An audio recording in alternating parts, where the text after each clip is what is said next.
Well, welcome in, Georgia Tech fans, as we get ready for another week of college football. And it's another ACC test. And if you're watching, you can go ahead and tell who's on the screen. If you're listening, we appreciate you as well. It's Louisville week for the Georgia Tech Yellow Jackets, and we've invited in Locked On Louisville host Dalton Pence. Dalton, we appreciate it. You and I were just talking about before we got started here.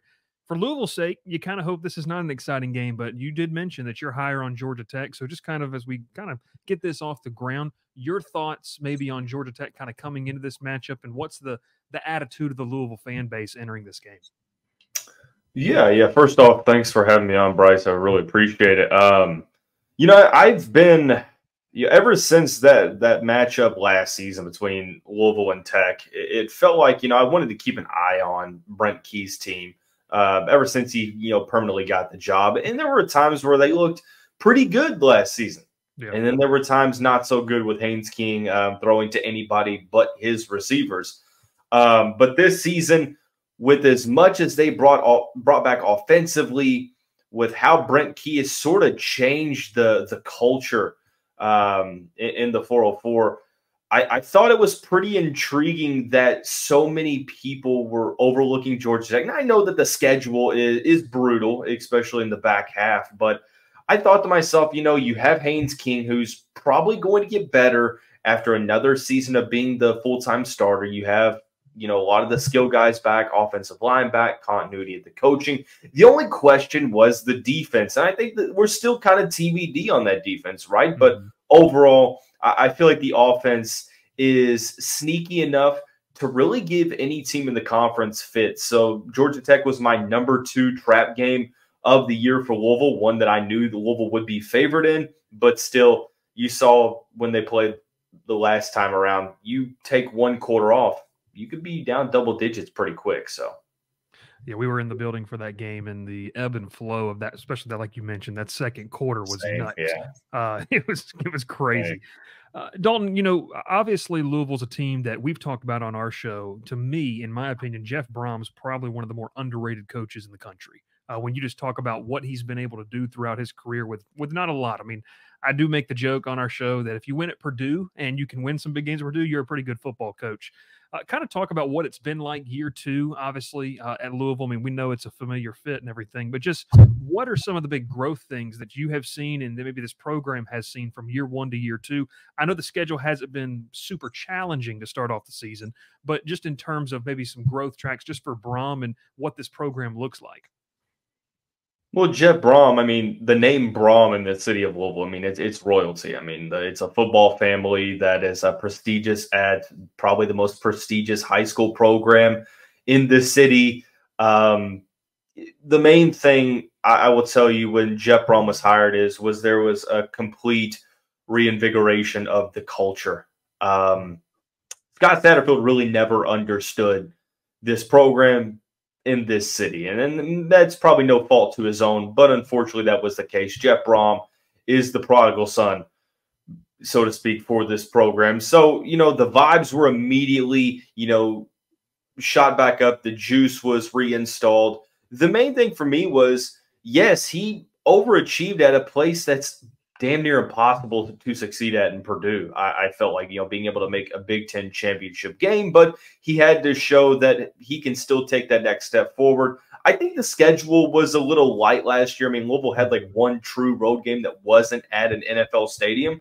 And they did what they could, and they overachieved with Jack Plummer at quarterback. This season, you bring a lot of players back. You have some continuity within the system. You have another great portal haul.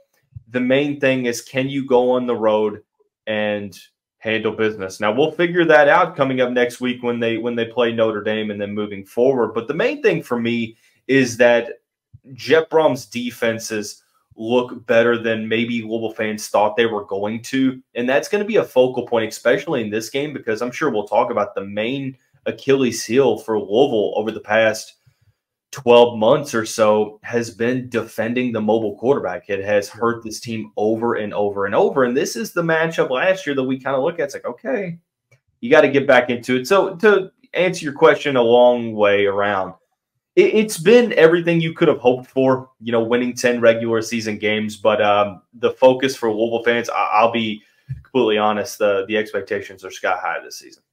Well, let's go right into what you just mentioned. I mean, you go back to last season when Louisville was game planning for Georgia Tech. People thought they knew what Haynes King was, but I mean, this is a guy who was kind of just all over the place in College Station. Now, with, like you mentioned, 12 months and a lot of tape on Haynes King and even a decent amount of 2024 tape on this Georgia Tech offense, what is the strength of this Louisville defense, and how do you feel about the matchup of going against a guy who, look, he can throw the ball over your head, but he can also pull it and take off for, 5, 10, 15 yards? Well, the strength with Louisville going back to last season is defending the run.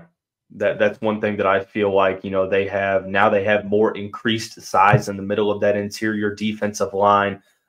You bring back some really key linebackers like TJ Quinn. I think that the ability to defend the run is what sets everything else up. It puts, things into motion to get third longs, and then unleash Ashton Gelati and company, and things can get messy for an opposing offense. But as it relates to this game, I mean, like I mentioned, defending and containing Haynes King, it's critical, because if you don't, you saw, I mean, he can rush for over 100 yards just like that and find the end zone multiple times. He's got half as many rushing as he does passing touchdowns. Now, he's grown as a passer, and I don't mean to say that as a ways to sort of to kind of jock the shine there.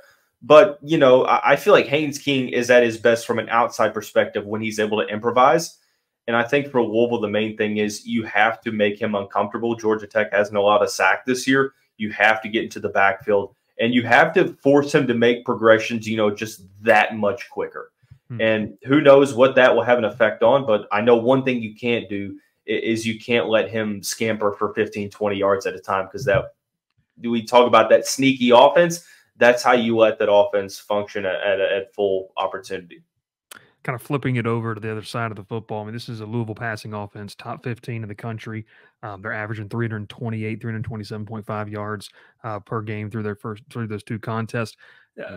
What has been the difference? I mean, is Tyler Shuck just that more explosive? Obviously, Ja'Cory Brooks, the leading, pass catcher. What has been something that's made this passing offense maybe a little more lethal? Very respectable last year, but like you mentioned, probably overachieved with Jack Plummer at quarterback. What's been that key ingredient? Well, I mean, there have been rumors out there that Jeff Brohm had to tailor his play calling around Jack Plummer, and that's no disrespect to Jack, but he was a game manager. He made the throws that he could make. As it goes to throwing the ball down the field, that's where Louisville struggled. That's really not a struggle this season. Tyler Shuck has a live arm.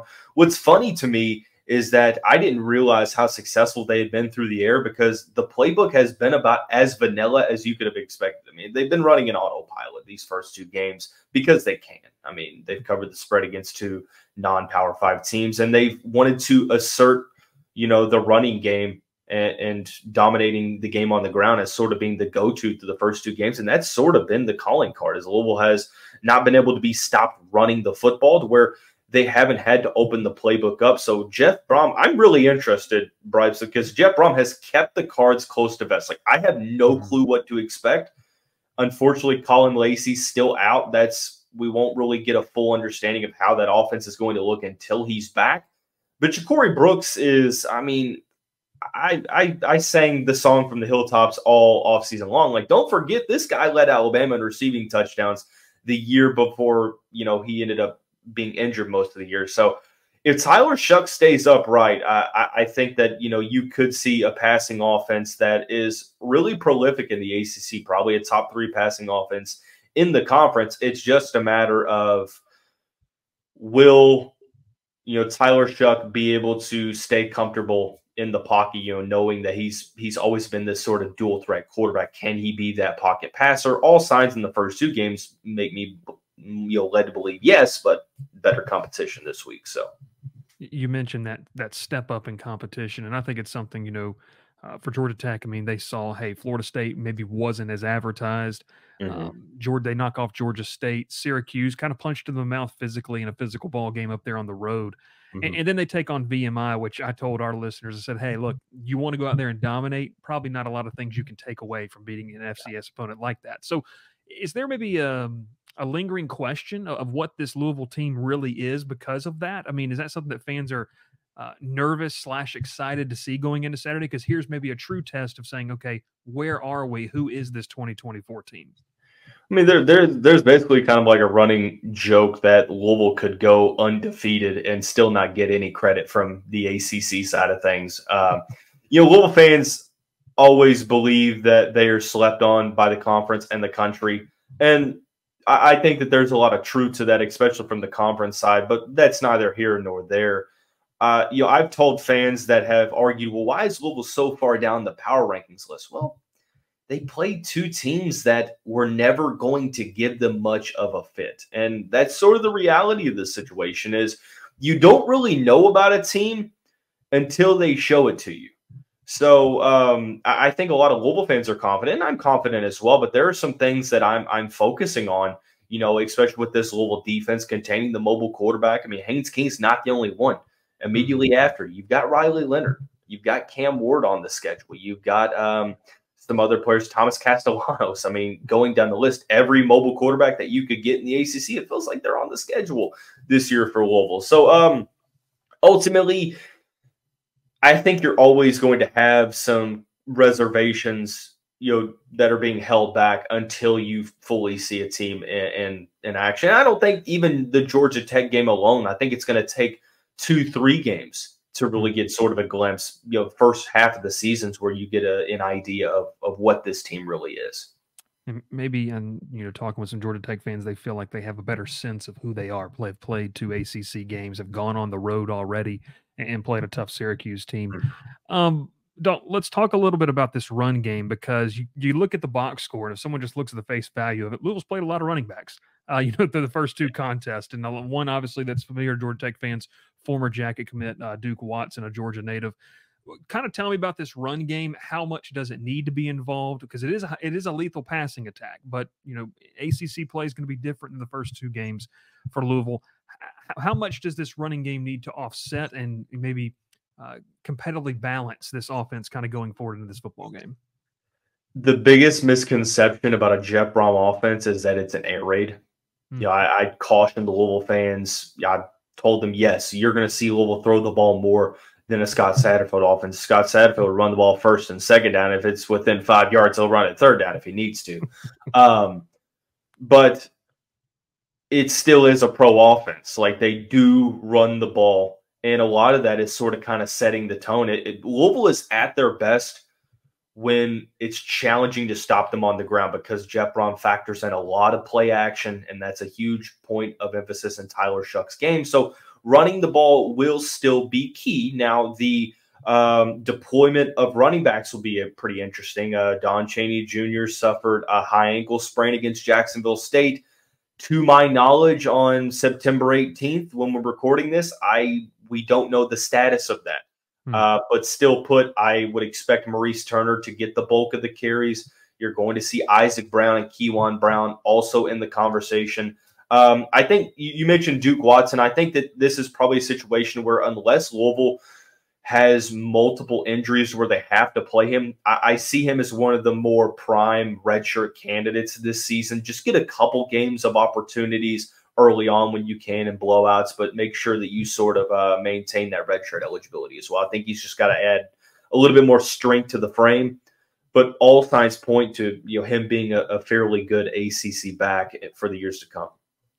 Louisville obviously has a talented roster and, different guys that you could watch. If you could, give Georgia Tech fans maybe 1, 2, maybe 3 names on this Louisville roster that maybe need to step up, and guys that they can keep an eye on, or not necessarily worry about, but just names they need to know on this Louisville team. Yeah, that's a good one. I'm going to go, I think you mentioned Ja'Cory Brooks. I think that he's got to be the first one to talk about, because he's showing you early on in the season. I mean, I know it's the first 2 games against non-power 5s, but they haven't been able to guard him, and it really hasn't been close. He runs wide open. His ability to create separation, you see why he was really good at the SEC level against some really good SEC defenses.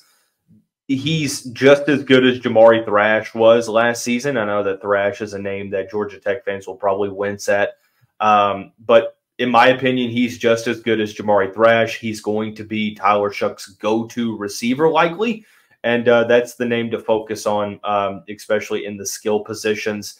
Tight end room, it's really kind of weird. There's so many different players they could go with. Running backs, I'm going to throw Isaac Brown into the mix. Probably the fastest player on the team, was one of those South Florida guys that got overlooked. He's a true freshman that is starting to pick up a ton of attention across the national landscape because he's been really good in the first 2 games.